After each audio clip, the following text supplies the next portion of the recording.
खासदार नारायण राणे यांचे मार्गदर्शन आणि पालकमंत्री नितेश राणे यांच्या पाठपुराव्यामुळे सिंधुदुर्ग जिल्ह्यातील 35,000 शेतकऱ्यांना तब्बल 86 कोटी रुपयांची विमा रक्कम प्राप्त झाली आहे। दरवर्षी नोव्हेंबर अखेर मिळणारी ही विमा रक्कम प्रथमच यावर्षी जुलै महिन्यात आंबा काजू उत्पादक शेतकऱ्यांना मिळाली आहे।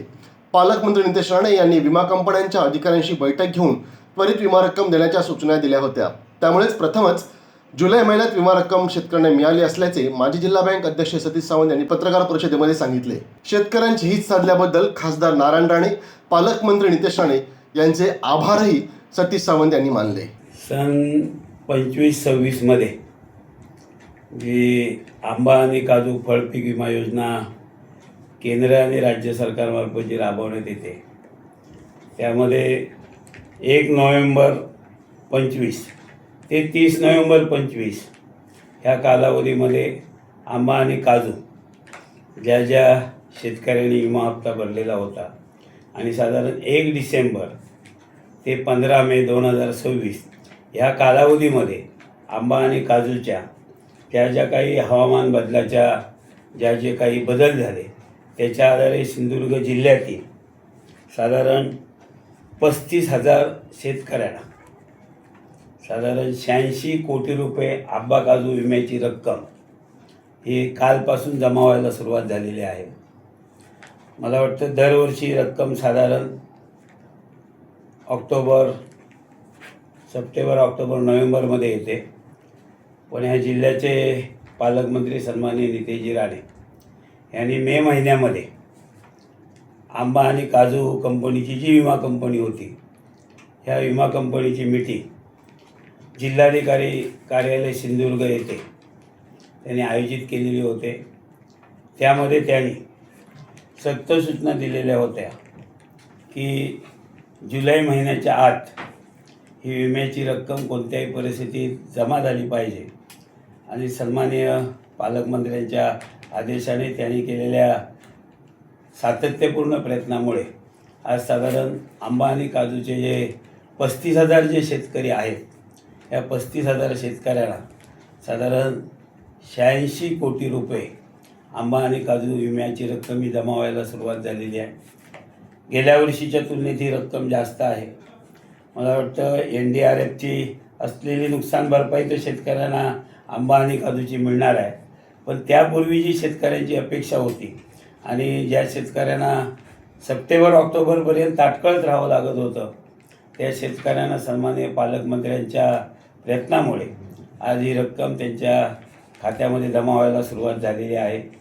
आज या ठिकाणी सिंधुदुर्ग जिल्ह्यातील आंबा आणि काजू जे बागायतदार शेतकरी आहेत आणि भारतीय जनता पक्षाच्या वतीने पालकमंत्री नितेशजी राणे यांच्या सर्व शेतकऱ्यांच्या वतीने आम्ही मनापासून त्यांनी केलेल्या प्रयत्नांना जे आज यश आलेलं आहे त्याबद्दल त्यांचं अभिनंदन करतो आणि त्यांचे आभारही मानतो आहे।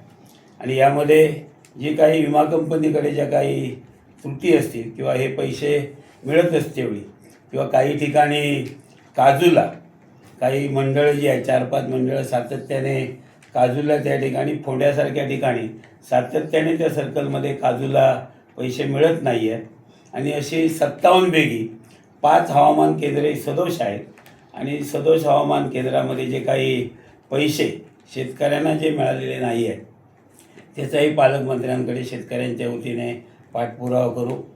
आणि यामध्ये जशी पालकमंत्र्यांनी मे महिन्यामध्ये मीटिंग घेतली होती विमा कंपनी आणि शेतकऱ्यांची, तशाच प्रकारे ज्या विम्याच्या संदर्भात ज्या काही अडचणी असतील या संदर्भात पालकमंत्र्यांना आम्ही विनंती करणार आहोत की पुन्हा त्यांनी विमा कंपनी आणि जे विमा बाधित शेतकऱ्यांच्या काही अडचणी असतील त्या अडचणी आणि हवामान केंद्राच्या आधारे ज्या अडचणी असतील आणि ह्या जिल्ह्यामध्ये काही हवामान केंद्र वाढवण्याची या ठिकाणी पालकमंत्र्यांनी शिफारस केलेली आहे। जिल्हा नियोजनमधून त्याला काही पालकमंत्र्यांनी निधी दिलेला आहे। ती हवामान केंद्र वाढवण्याच्या दृष्टिकोनातून सुद्धा एक बैठक पालकमंत्र्यांनी आयोजित करावी म्हणून त्यांना आम्ही विनंती करणार आहोत। आणि म्हणून आज अत्यंत या ठिकाणी आंबा बागायतदार आणि काजू बागायतदार अत्यंत या ठिकाणी जे अडचणीत होते यांना साधारण एक 75,000 हेक्टरी ते 95,000 मॅक्झिमम 95,000 हेक्टरी एवढ्या प्रकारची मदत काही ह्या सर्कलमध्ये जी मंडळं आहेत त्यामध्ये झालेले आहेत. आणि म्हणून आज या महाराष्ट्रामध्ये फळपीक विम्याचं वाटप होतेवेळी आज मला वाटतं हा पहिला जिल्हा असेल प्राधान्याने अत्यंत सुरुवातीलाच या फळपीक विम्याचं महाराष्ट्रामध्ये वाटप हे पालकमंत्री नितेश राणे यांच्यामुळे या जिल्ह्यामध्ये झालेलं आहे. आणि म्हणून अशाच प्रकारचा त्यांनी पाठपुरावा ठेवल्यामुळे अधिकाऱ्यांना किंवा त्या विमा कंपनीच्या अधिकाऱ्यांनी सातत्याने त्यांनी आढावा घेतल्यामुळे ही विमा रक्कम मिळण्यामध्ये आज शेतकऱ्यांना मिळालेली आहे. हे त्यांच्या प्रयत्नामुळे सुलभ झालेले आहे. पुन्हा एकदा त्यांचं या ठिकाणी अभिनंदन आणि आभार मानतो आहे. भविष्यात शेतकऱ्यांना या ठिकाणी विम्याच्या संदर्भात कोणत्याही अडचणी येऊ नये म्हणून पालकमंत्र्यांजवळ या ठिकाणी सातत्याने आम्ही पाठपुरावा करणार आहोत.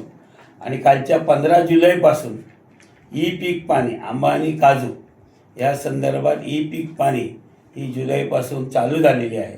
ती प्रत्येक शेतकऱ्यांनी जागरूकतेने या ठिकाणी ई पीक पाणी आंबा आणि काजूची करावी. आणि भाताच्या संदर्भात जो विमा आहे त्याची मुदतसुद्धा उद्याच्या 31 जुलैपर्यंत आहे. भाताची सुद्धा ई पीक पाणी जे आहे काही शेतकऱ्यांना उद्या भात विक्री करतेवेळी ई पीक पाणीची जी अडचण होते, गेल्या वर्षी साधारण 500 शेतकऱ्यांना ई पीक पाणी न झाल्यामुळे साधारण त्यांची अडचण झालेली होती. आणि म्हणून भात उत्पादक जे शेतकरी आहेत भात उत्पादक शेतकऱ्यांनी सुद्धा आंबा काजू उत्पादक शेतकऱ्यांनी सुद्धा 31 जुलैच्या पूर्वी आपली ई पीक पाणी करून घ्यावी, जेणेकरून उद्या विमा जो आहे हे भरण्यामध्ये त्यांना सुलभ होईल. आणि म्हणून पुन्हा एकदा काही विमा कंपनीच्या जर काही याच्यामध्ये त्रुटी असतील त्यांनी सन्माननीय पालकमंत्री नितेश राणे यांचं जे कणकवलीचं जे कार्यालय आहे या कार्यालयामध्ये त्या ठिकाणी संपर्क करावा, जेणेकरून त्या अडचणी त्यांना आपल्याला त्या ठिकाणी सोडवता येतील. आणि आंबा आणि काजू आज या ठिकाणी मला वाटतं आंबा आणि काजू विमा कंपनीची ही योजना चालू झाल्यापासून प्रथमच यावर्षी जुलैमध्ये ही भरपाई मिळण्याची ही पहिलीच वेळ आहे. त्याबद्दलही केंद्र राज्य शासन आणि पालकमंत्र्यांना धन्यवाद आम्ही देतो. ताज्या अपडेट्स आणि ताज्या बातम्यांसाठी आजच सबस्क्राईब करा आपला Sindhudurg digital news channel. Like करा, शेअर करा, कमेंट करा आणि महत्त्वाचं म्हणजे बेल आयकॉनला क्लिक करायला विसरू नका.